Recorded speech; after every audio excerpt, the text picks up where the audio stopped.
इंद्र जलवृष्टि करे और जलवृष्टि से समाज का कल्याण हो, समाज का मंगल हो, समाज की नदियां जलाधार हो जाएं, जल से युक्त हो जाएं, पर्वतों में हरियाली आ जाए, खेतों में हरा भरा अन्न उग जाए।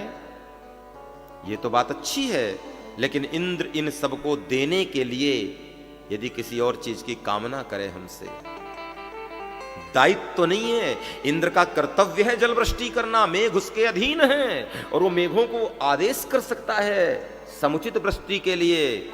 नयनावृष्टि होनी चाहिए, ना अतिवृष्टि होनी चाहिए, लेकिन कोई अपने दायित्व से, दायित्व के निर्वाह के लिए भी यदि कुछ मांगता है, तो दायित्व के निर्वाह के लिए जब व्यक्ति कुछ मांगता है तो ध्यान से सुनना, वो उसका अधिकार नहीं है। जिसका जो कर्तव्य है, भगवान कहते हैं वो कर्तव्य की पूर्ति के लिए उसे कभी भी समाज से कुछ भी याचना नहीं करना चाहिए। इंद्र का काम है वृष्टि देना, वर्षा देना, ठीक है ना। अब इंद्र पानी देने के बदले तुमसे कुछ दक्षिणा मांगे, उचित है क्या ये?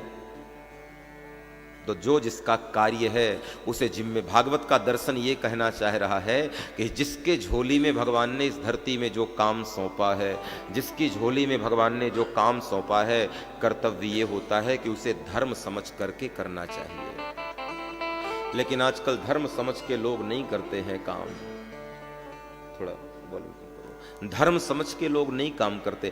बड़े अधिकार में बैठे हुए लोग यदि अपना धर्म समझ के अपना कार्य करने लगे तो ईमानदारी से बताओ, देश में रिश्वत बचेगी क्या? खत्म हो जाएगी। क्यों? भगवान ने ऊंचाई पर तुम्हें बैठाया है, तुम्हें वो पद दिया है, वो प्रतिष्ठा दी है, वो दायित्व दिया है, तो कर्तव्य क्या है कि जो जिम्मेदारी तुम्हें सौंपी गई है उस जिम्मेदारी का तुम ठीक से निर्वहन करो। लेकिन आदमी जिम्मेदारी जो सौंपी गई है उसके बदले जो मिलता है वो तो ठीक ही है, जो फिर काम करता है उसके बदले भी वो कुछ लेना चाहता है। बस यही है इंद्रत्व वृत्ति।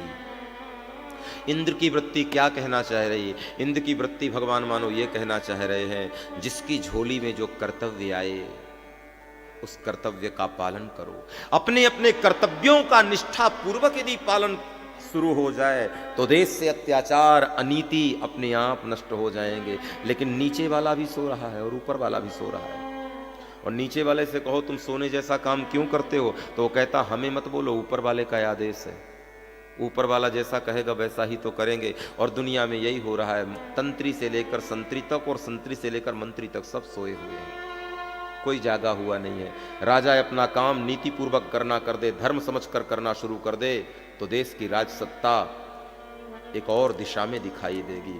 प्रजा फिर रोएगी नहीं, प्रजा प्रसन्न रहेगी।